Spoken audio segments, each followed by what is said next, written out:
Gjermania fitoj me rezultatin 7-1, Brazili ngeci, Maroku impresionoi. Besoj që Maroku do jetë një nga surprizat e këtij botrori, por Brazili deri tani është më zhgënjyes, janë ndoshta edhe meqense në ndeshjen e parë nuk ishte edhe Neymar. E kuptoj. Është interesant, je kryeredaktore të Gjadat? Po, jam kryeredaktore të emisionit Gjadat. Pse e ka emrin Gjadat? Kështu e kanë vendosur. Kështu e ka vendosur. Okej, super fare. Pa atje sporti vjen ndonjëherë? Rrallë. Në fakt aty vjen shumë rrallë. Ne merremi më tepër me problemet e njerëzve, sado mundohemi që t'i zgjidhim çdo ditë nga hëna në të premte. E kuptoj. Sa vazhdon ndeshja, Hani? 0-0. 0-0. Çfarë tregon kjo për Hollandën? Kjo tregon që Japonia nga ana taktike janë shumë të disiplinuar dhe faktikisht ato dhe si popull janë shumë disiplinuar dhe Holanda nuk po arrin t'i çaj dot. Por normalisht unë besoj që Holanda do arrit ta fitojë këtë ndeshje. Holanda është një ndër më të gjatë dhe holandezët janë më të shkurtrit. Si e shikojnë, si e bëjnë këtë disnivel që kanë fushën e lojës dhe ata e përkthejnë dhe e sjellin në efektin pozitiv? Atëherë, Holanda mos harrojmë që ka shpikur futbollin total dhe luajnë me topin dhe në hapësira boshe luajnë një futboll thjesht perfekt. Por mendoj që duke pasur Frenkie de Jong mes fush, një lojtar vërtet virtuoz dhe një nga mesfushorët më të mirë në botë, lojtari i Barcelonës, ka dhe element tjerë si Gakpo që luan tek Liverpooli dhe janë goxha nivel dhe mendoj që Holanda do ta fitojë, por dua të them diçka Altin që futbolli sot po tregon që janë ngushtuar diferencat shumë. Nuk ka më si dikur emrat e mëdhej dhe diferencë shumë e madhe me emrat e vegjël. Unë i këtij mendimi kam arritur. Mos shohim Gjermaninë 7-1 me një skuadër cila ne normalisht nuk e njohim fare. Duke parë ndeshjet e tjera, futbolli diferencat janë ngushtuar shumë. Atë e pam të Çekia me Koren. Absolutisht. Me Koren, ishte 1-0 për Çekin ndeshja dhe e kthye ndeshjen 2-1. Zvicra me Katarin, 1-1. Absolutisht. Ai ishte big surprise, ai ishte domethënë e tmerrshme fare. Futbolli nuk ka më diferencat mëdha. Okej, din të luajnë futboll.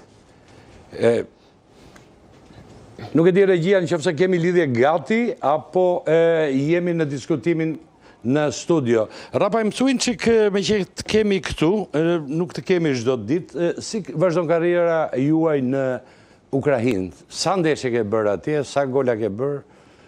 Mirë, për fat të mirë shkoi shumë mirë, e prisja pak më të vështirë fillimin, se nuk kam pasur edhe atë shqiptar në ekip në fillim edhe ishte pak e vështirë, të them drejtën. Po që jam befasuar me shokët e ekipit, me stafin, trajnerin. Kam pritur mirë? Më kam pritur shumë mirë, të them drejtën, edhe më kam bërë shumë më të lehtë. E kuptoj. Gjuhën ke mësuar në çek? Kam mësuar më shumë të pjesën e futbollit, to që flasim gjatë stërvitjeve ose gjatë ndeshjeve. Po? Se për jashtë futbollit pastaj është pak e vështirë dhe gjuha edhe ta shqiptosh edhe ta lexosh. E kuptoj.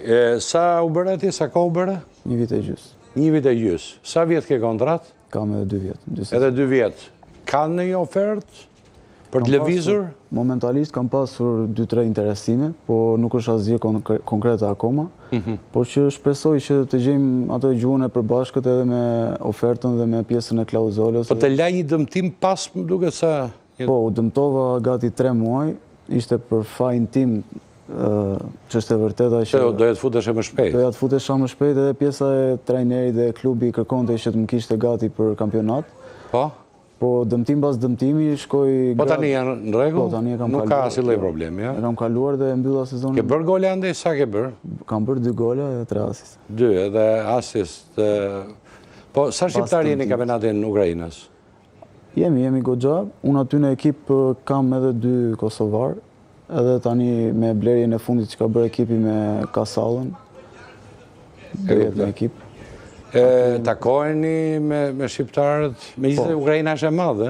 Po, takohemi, unë personalisht jam në Kiev, qëndroj në Kiev, po takohemi Hadrojnë ose Carën, i kam gati 2 orë larg, edhe momenti që kemi ndeshje dhe kemi ditën tjetër pushim, takohemi dalim Kiev.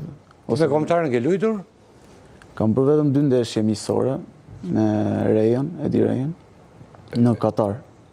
Me Katarin, në Marbella? Po, në Marbella. Kam qenë dhe unë atje në Marbella të ndeshje. Po. Atje ke luajtur me Rejen. Po Silvinja s'mori ndonjëherë? Për fat keq jo, është normal, është trajneri ai që vendos, unë normalisht duhet... Reja të preferonte më shumë, apo si? Mendoj që po, se për fatin tim të mirë bëra dhe ndeshje shumë të mirë atë ndeshje dhe mendoj që mund ta kisha atë mundësinë më mbrapa, po ndodhi... Sa vjeç je fiks? Unë 24 vjeç. 24 vjeç. Se kuptoj, domethënë. Edhe... Okej. Rëndësishme është do kthehemi çik në ekipin kombëtar, e ke ëndër kombëtare, ne? Ti ke luajt me ekipin, por... Si çdo futbollist, normalisht që është ëndër të luash për kombëtaren, për fanellën Kuqezi, po mua si futbollist edhe shokëve të mi na ngelet thjesht punoj më fort që një ditë... Do të vi dita, sepse edhe ata që janë aty nuk janë të përjetshëm, nuk janë me të hipotekuar